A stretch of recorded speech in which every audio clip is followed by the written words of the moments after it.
glorious things of thee are spoken. Zion, city of our God, God whose word cannot be broken. Formed thee from his own abode, on the rock of age founded. What can shake thy sure repose? With salvation walls surrounded, thou mightst smile at all thy foes. See the streams of living waters springing from eternal love.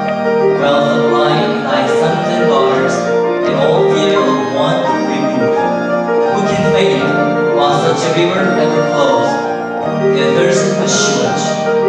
Grace which like the Lord, the giver, never fails from age to age.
다음 주일은 성찬 예식을 거행합니다.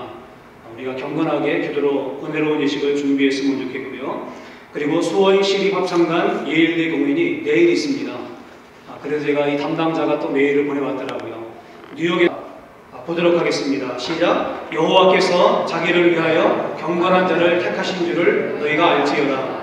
내가 부를 때 여호와께서 들으시리로다. 다시 한번 우리 해볼까요? 시작. 여호와께서 자기를 위하여 경건한 자를 택하신 줄 내가 알지어다. 내가 부를 때에 여호와께서 들으시리로다. 시편 4편 3절 말씀입니다. 참 마음에 와닿는 은혜로운 성구인데 붙잡고 한 주간 우리가 승리했으면 좋겠습니다. 이제 우리 하나님 말씀 함께 보도록 하겠습니다. 하나님 말씀은 신약 성경 고린도전서 15장입니다.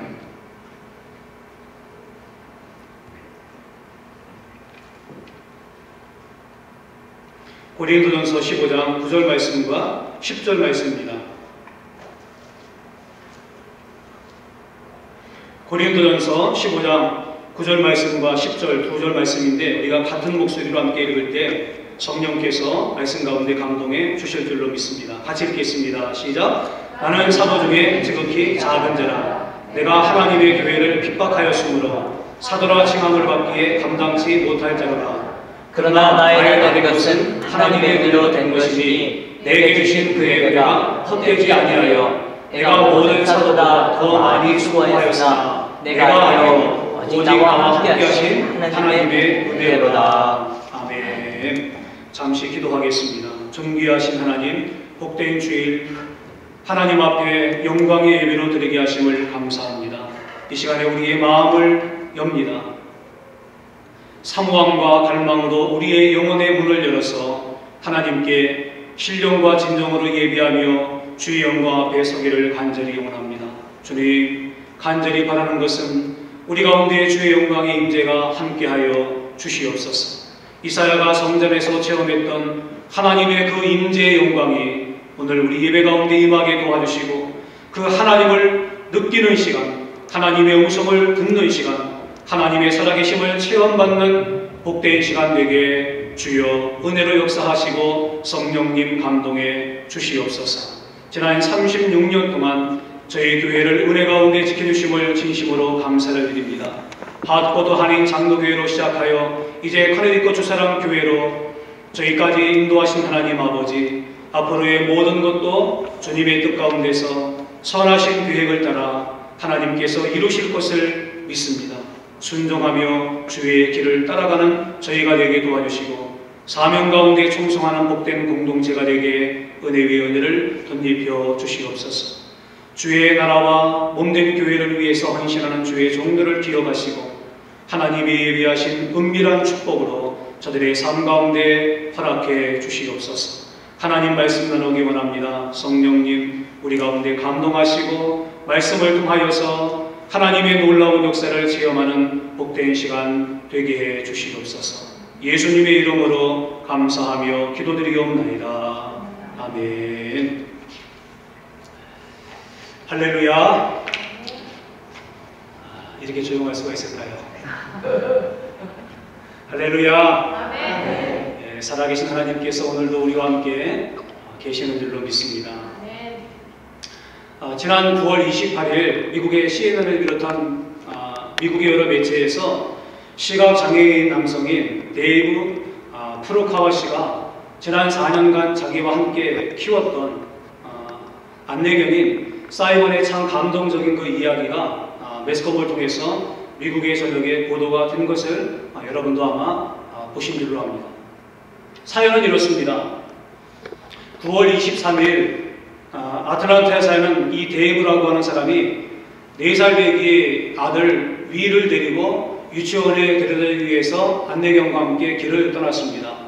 그러고 이제 횡단보도를 건너기 위해서 준비하다가 횡단보도를 지나게 되었는데 정지를 무시하고 달려드는 그 차가 이 일행을 그렇게 덮쳤습니다. 그래서 사고 차량은 먼저 40km가 나가는 사이먼을 친 다음에 데이브에게도 골절상을 입혔고 손을 잡고 있던 어린 아들 그 윌은 그냥 그 충격에 그 도로 중간에 그렇게 내동댕이 쳐져서 방치된 상태에서 두려움과 그리고 공포 가운데 떨고 있었습니다. 갑자기 일어난 사건이기 때문에 누가 도와줄 수 있는 그러한 시간적 여유도 없었고 그런 일을 갖다가 갑작스럽게 그들은 당하게 되었습니다. 바로 그때 감동적인 장면이 연출되었습니다. 차에 받쳐서 다리가 부러진 상태에 있었던 이 사이먼이 그 부러진 다리를 질질 끌고 주인의 아들인 위를 구하기 위해서 정말 사력을 다해서 그렇게 그 위를 인도로 그렇게 밀쳐내 버리고 사람들이 어린 이 위를 갖다가 끌어안고 안전하게 이동하는 것을 보고 난 다음에 그 자리에서 쓰러져 버리고 말았습니다. 안타까운 것은 구조대가 와서 병원으로 옮기던 중에 심각한 내부 출혈로 인해서 이 사이먼은 목숨을 거두고 말았습니다. 이것을 보면서 미국의 많은 사람들이 감동과 그리고 많은 생각들을 하게 되었다고 합니다. 미물의 짐승 아니겠습니까? 근데 미물의 짐승도 자기를 키워주고 자기에게 도움을 주고 자기에게 은혜를 베풀었던 이 주인에 대한 그 은혜를 생각하면서 자신의 목숨을 다하면서까지 그 주인의 아들을 살리는 것을 보면서 현대 세대가 얼마나 메마르고 각박한 세대입니까? 사람들조차도 사실 받은 은혜에 대해서 감사하지 못하고 보답하지 못하고 표현하지 못하는 그 시대 속에 우리가 살고 있는데 미물의 짐승인 개를 통해서 이 사건들을 접하면서 사람들은 많은 생각들을 하게 되었다라고 하는 거지. 그렇습니다. 이 개 얘기가 나와서 이제 제가 인터넷을 보다가 좀 재미나긴 하지만은 좀 또 의미가 있는 그런 거이기도 한 것 같습니다. 개하고 사람하고야 100m 달리게 됐다 그럽니다. 근데 개보다 빨리 결승점에 도달해서 이긴 사람이 있었습니다. 그것을 옆에서 보고 있던 사람들이 뭐라고 했겠습니까? 뭐라 그랬을까요?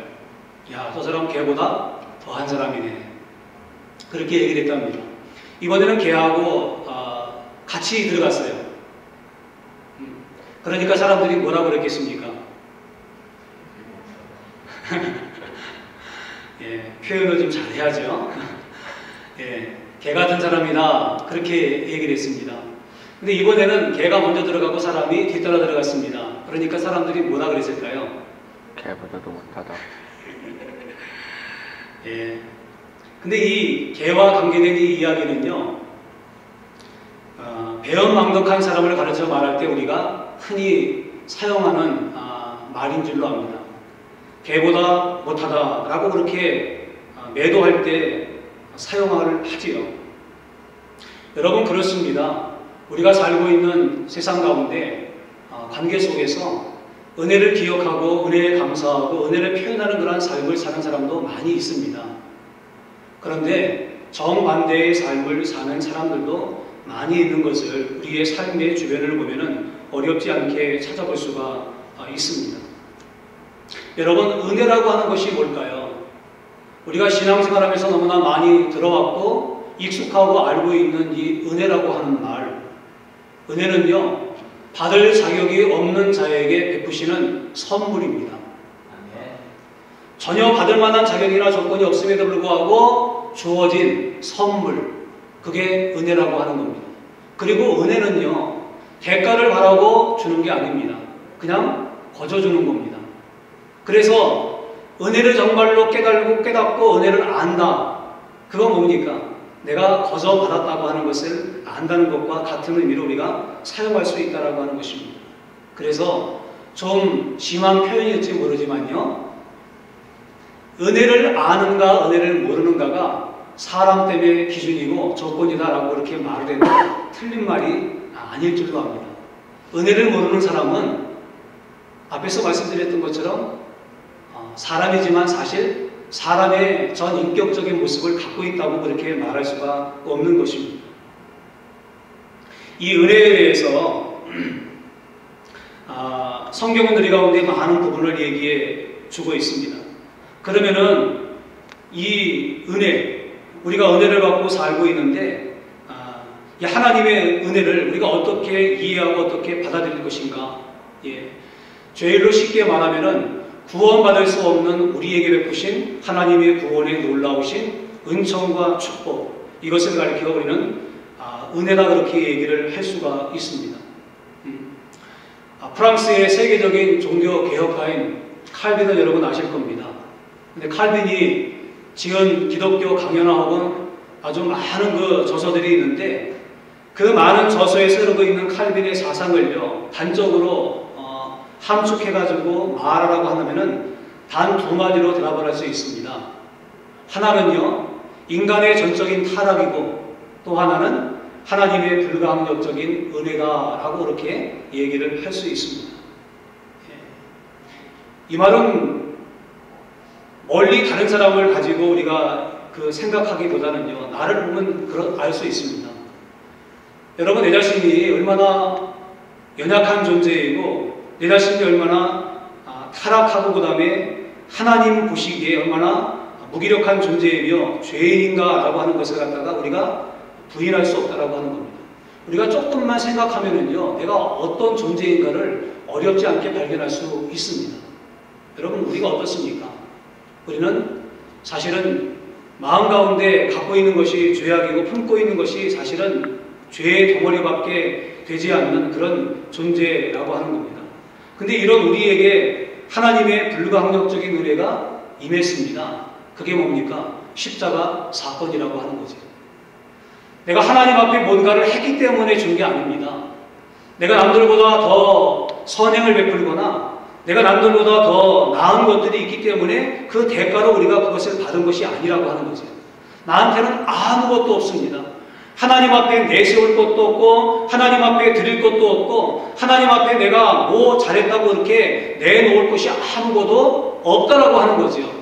그럼에도 불구하고 하나님께서 나를 사랑하셔서 그 아들 예수 그리스도를 이 세상에 보내시고 그리고 그 예수 그리스도가 십자가 위에서 나의 죄를 위해서 대신 죽어주시는 대속의 죽음으로 말미암아서 나의 모든 죄악이 씻김받게 되어지고 내가 구원받고 하나님의 자녀되고 천국 백성 되고 영생을 소유하는 이 놀라우신 축복을 우리 가운데 주었다라고 하는 거지.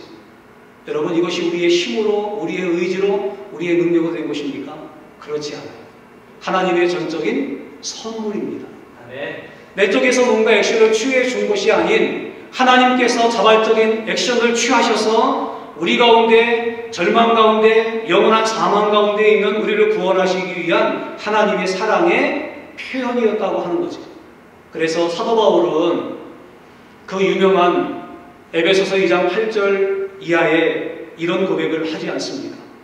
너희가 그 은혜를 인하여 믿음으로 말미암아 구원을 얻었나니 이것이 너희에게서 난 것이 아니요 하나님의 선물이다. 그렇게 말씀하고 있지 않습니까?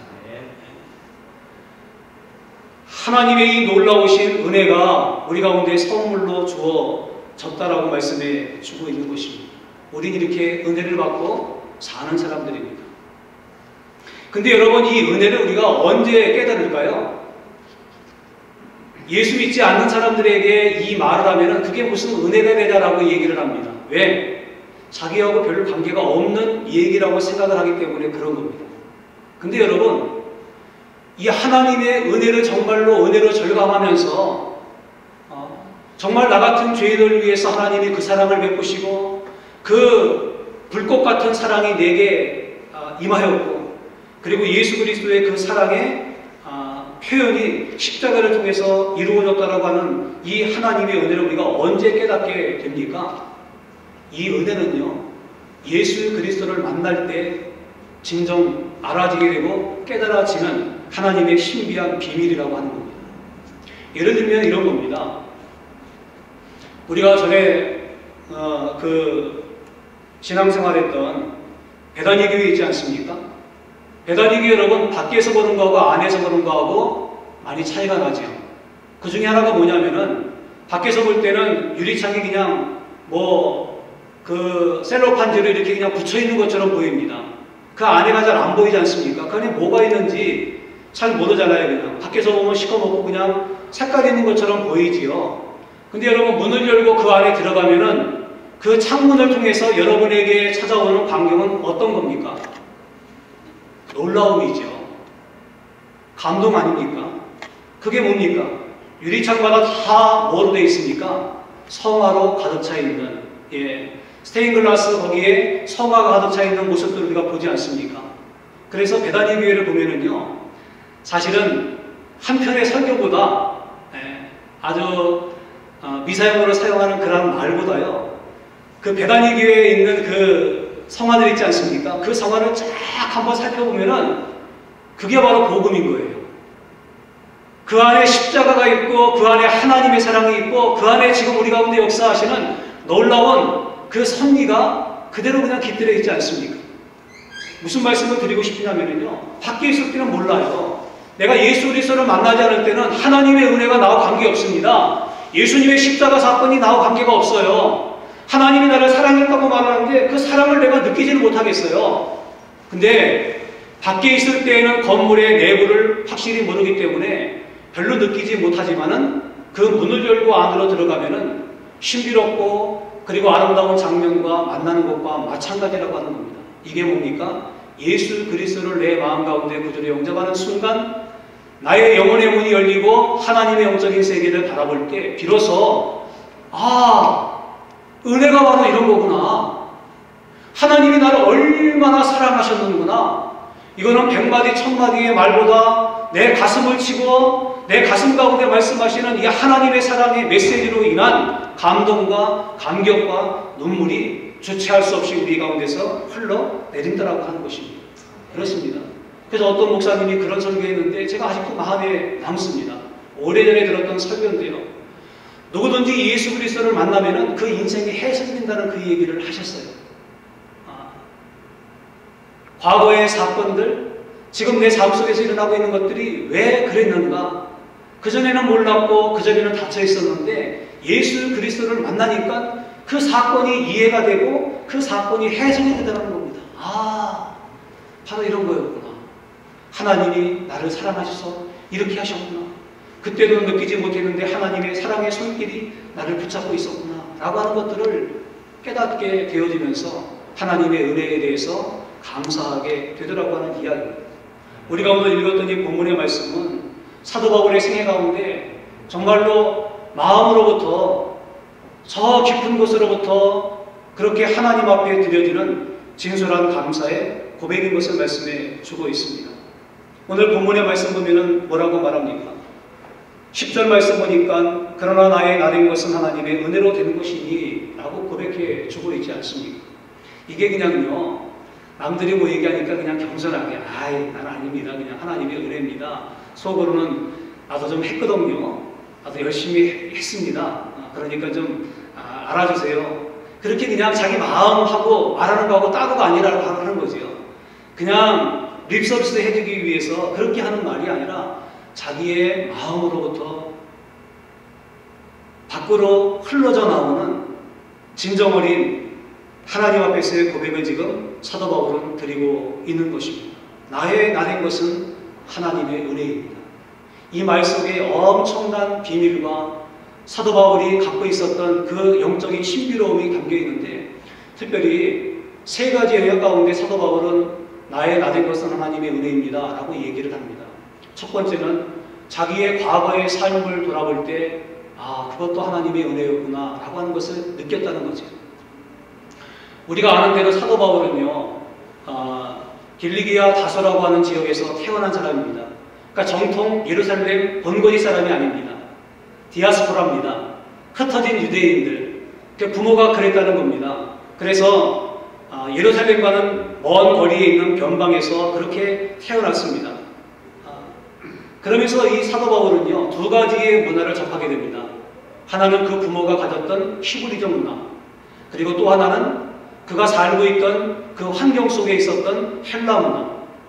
그래서 이 헬라 문화와 히브리 문화, 히브리어와 헬라어, 거기에 아주 능통할 정도로 사도 바울은 어린 시절을 갖다가 그 환경 가운데서 보내게 됩니다.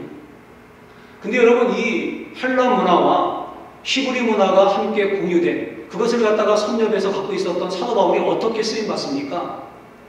그가 유대인을 위해서도 복음을 증거하지만 이방인의 사도로 전 세계를 누비면서 하나님 말씀을 증거하지 않습니까? 그때 사용한 언어가 뭡니까? 헬라어거든요. 그가 배웠던 모든 것들, 어머니의 태에서부터 자기를 예정하신 하나님의 그 은혜의 손길, 그것을 자기의 삶을 통해서, 자기의 과거의 흔적을 통해서 그가 느끼게 되더라고 하는 거죠. 그 당시에는 몰랐습니다. 근데 예수 그리스도를 만나고 난 다음에 보니까 그게 해석이 되는 거예요. 그래서 하나님이 나를 예루살렘이 아닌 다소에서 나게 하시고 히브리 문화만이 아니라 헬라 문화를 접할 수 있고 세계를 볼 수 있는 그러한 안목으로 하나님이 나를 키우셨구나 라고 하는 것을 깨닫게 되었다는 거지. 또 하나는 뭐냐면은 과거의 자기의 삶을 돌아보면서 하나님이 참 자기에 대해서 오래 참고 인내하시고 기다리시고 견디셨구나 라고 하는 것을 너무나 절절하게 느꼈다는 거지. 여러분, 사도 바울이 어떤 사람이었습니까? 그가 말하는 대로 지금 그는 나는 사도 중에 지금 키 작은 자라, 내가 하나님의 교회를 핍박함으로 사도라고 칭함을 받기에 감당치 못할 사람이다 라고 얘기를 하지요. 이 겸손한 말이 아닙니다. 진짜 그런 사람 아니었습니까?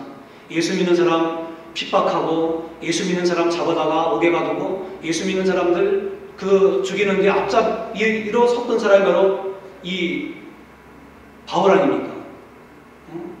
그 스데반이 죽는 순교한 현장 가운데 앞장섰던 사람이 누굽니까? 바울 아닙니까? 근데 여러분, 이렇게 흉악한 일을 많이 했을 때 하나님은 그때까지도 마음은 아프시지만은 안타까운 마음을 가지고 사도 바울을 기다리고 그리고 인내하셨다는 겁니다. 사도 바울이 자기의 잘못을 깨닫고 하나님 앞으로 돌아서기를, 그가 정말로 하나님 앞에 아름답고 귀하게 쓰임받을 그 날을 카운트하시면서 하나님께서 이 사도 바울을 오래 참으셨다고 하는 거죠. 그리고 때가 되매 다메섹 도상에서 부활하신 예수님 만나고 그리고 사도 바울의 인생이 터닝되어지는 놀라운 역사를 경험하도록 하나님께서 이끌어 주셨습니다. 그러니까 그때는 몰랐어요. 정말 꿈에도 몰랐지요. 근데 예수 그리스도를 만나고 하나님의 은혜가 이것이구나 라고 깨달은 그 순간 보니까 자기의 삶을 돌아봤습니다. 보니까 과거에 그런 하나님의 손길과 하나님의 오래 참으심과 기다리심에 대한 그런 것들을 느낄 수 있는 흔적들이 많이 묻어있더라는 거죠. 그걸 보니까 가슴이 내려앉으면서 하나님의 은혜가 너무나 큰 거예요. 이건 이론이 아닌 거죠. 이건 느낌입니다. 여러분도 그런 경험 혹시 있지 않습니까? 내가 남을 오해했어요. 그 사람은 나한테 잘해준다고 뭐 했는데 내가 그 사람 오해해가지고 그 사람하고 사이가 틀어지고 안 좋았습니다. 근데 나중에 보니까 나의 오해였어요. 그 사람은 나를 진정 생각하고 나를 위해서 자기를 희생해가면서 자기가 손에 감에도 불구하고 나에 대한 자기의 사랑을 그렇게 표현했었는데 내가 그때는 몰랐다는 거죠. 근데 아는 순간, 깨달아지는 순간 보니까 그랬다는 거죠. 그것을 느끼는 순간 사도 바울의 마음 가운데 무슨 마음이 들었겠습니까? 이론이 아니라 정말로 하나님이 나를 사랑하시고 그 하나님이 내가 돌아오기를, 내가 예수 그리스도를 만나기를 얼마나 오래 참고 기다리고 인내하셨는가라고 하는 것을 마음에 깨닫게 되었다고 하는 것입니다. 그렇습니다. 이것이 바로 사도 바울의 삶 가운데 임하였던 하나님의 은혜입니다. 우리는 어떤가요? 저는 마찬가지라고 생각합니다. 예수 그리스도를 만나면요, 과거의 사건이 이해된다고 말씀을 드렸는데 제가 보니까 그런 것 같아요. 제가 예수 그리스도를 인격적으로 영접하지 못했을 그때 일어났던 사건들을 보니까 제가 만약에 죽음의 사건도, 죽음의 순간도 있었거든요. 교통사고 때문에 죽음의 위험의 순간도 있었고, 형이랑 같이, 엄마랑 같이 빨래한다고 한강 가가지고 수영하다가 저 맥주병이거든요. 그래서 저는 수영은 못하는데 잠수는 잘합니다. 그리고 언제 나올지 몰라요. 근데 들어갔는데 그때도 지금도 생생해요. 막 들어가가지고 거기 엄마가 빨래했던 거기는 자칫 잘못하면 소용돌이가 쳐가지고요, 위험한 데거든요. 근데 내가 물속에 빠져가지고 그렇게 물살에 이끌려 들어가는데 제 귀 속에 들렸던 얘기가 뭐냐면은 엄마가 형한테 하는 얘기예요. 빨리 와서 동생 구하라고. 형이 좀 수영을 그때 잘했었거든요. 그래서 구원받았던 것들, 죽음의 순간이 참 많았고 사산을 넘나드는 그런 일들이 참 많았었는데 그 순간 보면은 우연이었지요. 사람들이 말하는 대로 재수가 좋아가지고 그런 거였어요. 근데 예수 그리스도를 인격적으로 만나고 그리고 내 마음 가운데 예수님의 은혜가 젖어들으니까 그게 해석이 되더라니까요. 그건 우연이 아니고 재수도 아니고 운 좋은 것도 아니고 하나님이 내가 하나님을 알지 못한 그 순간에도 나를 보호하시고 인도하셨다. 그걸 깨닫게 되더라고요. 그러니까 제가 좋아하는 성경 구절인데 로마서 5장 8절 말씀, 제가 많이 해설을 본다면 아실 거예요. 우리가 아직 죄인 되었을 때 그리스도께서 우리를 위하여 죽으심으로 하나님께서 우리에게 대한 자기의 사랑을 확증하셨느니라. 그렇습니다. 그걸 언제 깨달아요? 예수님을 만나는 그 순간 깨닫게 되더라는 거지. 그리고 사도 바울은 뭐라고 말합니까? 내가 많은 일을 했다고 사람들은 말합니다. 예, 그럴 수 있습니다. 내가 이루어놓은 업적들, 내가 이루어놓은 결과들, 사람들이 다 칭송하고 부러워하고, 야, 사도 바울 정말 위대하다. 그래요. 사도 바울을 그 백과사전은 평가하기를 뭐라고 말합니까?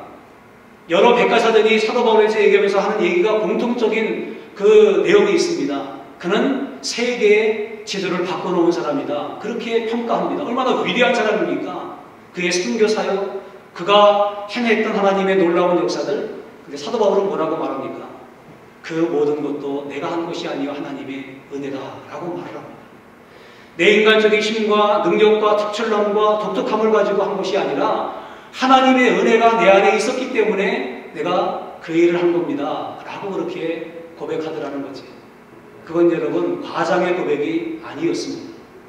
사도 바울이 복음을 증거할 때마다 위협과 그리고 사도 바울을 거부하고 대적하는 사람들이 얼마나 많이 있었습니까? 그때마다 사도 바울을 그들 가운데 우뚝 세우신 것은 누굽니까? 성령 하나님이었다는 겁니다. 사도 바울에게 뭐라고 말합니까? 두려워하지 마라. 저들은 많게 보이지만 내가 너와 함께 할 것이고 그리고 너는 이곳에서 나갈 것이고 사람들에게 복음을 증거하고 너는 로마에 가서도 생명의 복음을 증거할 것이니까 두려워하지 마라. 누가 위로하고 누가 격려했습니까? 그 자리에도 하나님이 계셨다라고 하는 거죠. 사도 바울은 고백합니다. 하나님이 힘 주시고 능력 주시고 하나님이 그때마다 이렇게 세우셨기 때문에 내가 그 일을 감당할 수 있었던 겁니다 라고 얘기를 하더라고 하는 거지. 그리고 사도 바울은 마지막에 뭐라고 말합니까? 내게 주신 이 귀한 사명을 향해서 내가 달려간다 라고 그렇게 고백해 주고 있습니다. 예, 그는 그 은혜의 힘이고 그 은혜에 이끌려 주님께서 그에게 주신 사명을 향해서 선교의 그 자리에까지 서는 것을 역사가 우리 가운데 보여주고 있지 않습니까? 예, 그런 거예요. 이것이 바로 진정 은혜를 깨달은 자, 은혜의 가치를 아는 자, 은혜의 그 절절함을 마음 가운데 새긴 사람들이 할 수 있는 행동이라고 하는 거지. 서두에 제가 개에 대한 말씀을 드렸는데 개는 왜 그럴까요? 궁금하지요. 근데 개는 얘기를 못하잖아요. 그 대신에 개는 자기 얘기를 행동으로 표현하잖아요. 그래서 사람들이, 미국 사람들이 개를 참 많이 키우잖아요. 많이 키우는데 개를 키우는 이유가 여러 가지 이유가 있는데 그 어떤 설문에 보니까 공통적인 내용이 있더라고 그러더라고요. 그게 보니까 개는 배반하지 않는다고 그렇게 얘기를 하더라고요. 개는 배반하지 않는다고요. 그렇지 않습니까?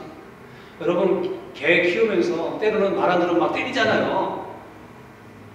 전혀 안 그러신 것처럼 지금 하시지만 개 때리잖아요. 개요. 나만 때렸나? 여러분 개 때리는데 그때는 어떻게 합니까? 개가 깽깽거리면서 도망가잖아요. 근데 조금 지나면 어떻게 합니까? 개가 주인이 오면은 꼬리치면서 또 달려붙잖아요. 이게 여러분 지능이 모자라서 그런 게 아니에요. 개의 마음 가운데 사랑의 흔적이 묻어있기 때문에 그런 거 아니겠습니까? 바로 우리가 하나님 앞에서 사도 바울처럼 예수 그리스도를 통해서 구원받고 하나님의 자녀되고 우리가 사명의 자리에 섰다고 한다면은 사도 바울이 느꼈던 것 중에 그 일부분이라도 우리의 마음 가운데 새기면서 하나님의 은혜를 감사하는 이 마음이 우리 가운데 있어야 하지 않겠습니까? 오늘 이 사도 바울은 우리 가운데 자기 얘기를 하면서 이 도전을 던져주고 있는 줄로 압니다.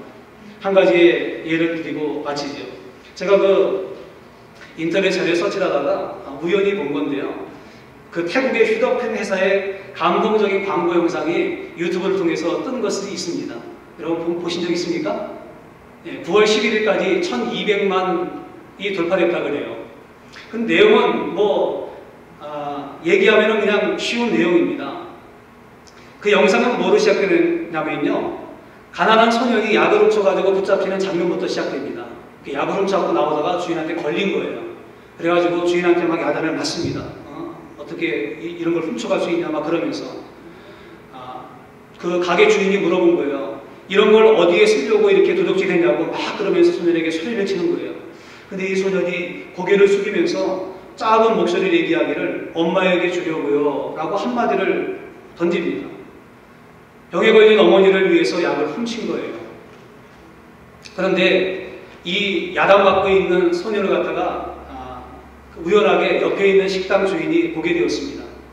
그러면서 식당 주인이 자기 주머니에서 돈을 꺼내가지고 그 약방 주인에게 돈을 주면서 지불을 하는 거예요. 그러니 그걸 이렇게 받아가지고 비닐봉지에다 집어넣고 그 다음에 서 있는 자기 딸에게 얘기하기를 그 수프 갖고 오라고. 그래서 수프를 또 이렇게 조그맣게 한 꾸러미 챙겨가지고 같이 싸가지고 이 아이에게 줍니다. 그러니까 아이가 그 멀뚱멀뚱하고 쳐다보는 거예요. 그러니까 받으라고. 그래서 이 아이는 그걸 그렇게 휘어차듯이 잡아가지고 떠났습니다. 그러고 난 다음에 30년이 지난 장면을 보여주는데 그날 또 이 식당 주인은 그 자기 일을 막 하고 있었습니다. 근데 이 딸이 옆에 서 있다가 아빠한테 아빠 하고 고개짓을 하는 거예요.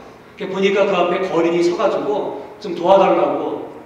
그러니까 아빠가 웃으면서 그러면서 이 거린을 위해서 또 음식을 주는 장면. 그러다가 뒤를 이렇게 움직이면서 갑자기 쓰러져 버립니다. 이 아버지가 쓰러져갖고 병원에 가서 이제 그 침대에 누워있고 뭐 그런 장면들이에요. 닥터를 만나갖고 상황을 듣고 그리고 또 진료비가 얼마 나왔는가 청구서를 보니까 우리나라 돈으로 2,700만 원 정도가 나온 거예요. 되게 많이 나온 금액이죠. 근데 이 딸이 어떻게 할지 모르는 거예요. 아버지는 누워있고 갚을 그 방법은 없고. 그렇게 하다가 아버지가 지금까지 운영해 오던 가게를 갖다가 판다고 방구를 내고, 그리고 이제 아버지 침대 곁에 누워가지고 잠깐 잠이 들었는데, 근데 침대 옆에 깨보니까 그 침대 옆에 편지 봉투가 하나 있는 거예요. 그래서 이게 뭔가 하고 편지 봉투를 열어보니까 그 병원 영수증 있지 않습니까? 영수증하고 편지가 같이 있는 거예요. 근데 그 영수증을 보니까 분명히 2,700만 원으로 이렇게 되어 있었는데 다 어떻게 돼 있냐면 그 밸런스가 00000 그렇게 되어 있는 거예요. 그래서 어떻게 된 건가 편지를 읽어보니까 거기에 뭐라고 써 있냐면 이렇게 써 있었습니다. 모든 비용은 30년 전에 지불되었습니다. 세 통의 진통제 그리고 야채 스프와 함께 진심으로 감사드립니다. 그리고 누가 했는가, 그렇게 적혀진 편지였습니다. 바로 30년 전에 구한 그 소년이 의사가 되어서 우연히 그 담당 의사가 돼가지고 치료하게 되고 그리고 병원비를 지불했다고 하는 그러한 내용입니다. 많은 사람들에게 감동을 줄 수 있는 그런 내용인데, 은혜에 대한 보답이라고 하는 것이 결국 이런 것이 아닌가. 그렇지 않습니까? 은혜는요, 서두에 말씀드린 것처럼 예수 그리스도의 십자가를 만나야 돼요. 그래서 그 십자가 속에서 내가 얼마나 흉악한 죄인인가를 깨달아야 돼요.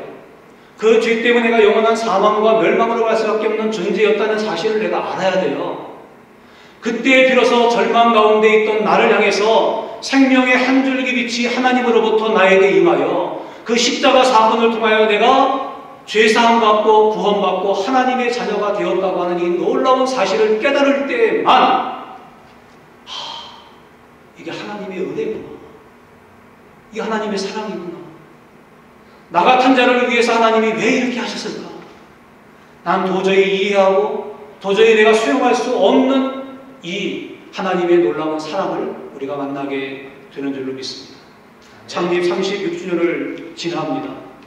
지금까지 여러분들이 하나님 앞에 은혜에 감사하면서 이 길을 걸어왔는데 앞으로도 남은 생애 동안 하나님의 은혜를 우리의 심장 가운데 새기면서 주님이 기뻐하시는 그 일을 위해서 우리 모두가 손에 손을 잡고 달려갈 수 있는, 그래서 최후의 승리의 자리에 한 사람도 빠짐없이 우리 모두가 그 자리에 설 수 있는 놀라운 축복이 함께하기를 예수님의 이름으로 간절히 축복을 드립니다. 네. 우리 다 함께 일어나겠습니다. 일어나는 게 아닙니다. 자리에 앉으시고요. 이 시간은 우리 앞에서 말씀드린 것처럼 우리 자매님들 나오셔가지고 피아노 3중주로 하나님 앞에 영광을 드리겠습니다.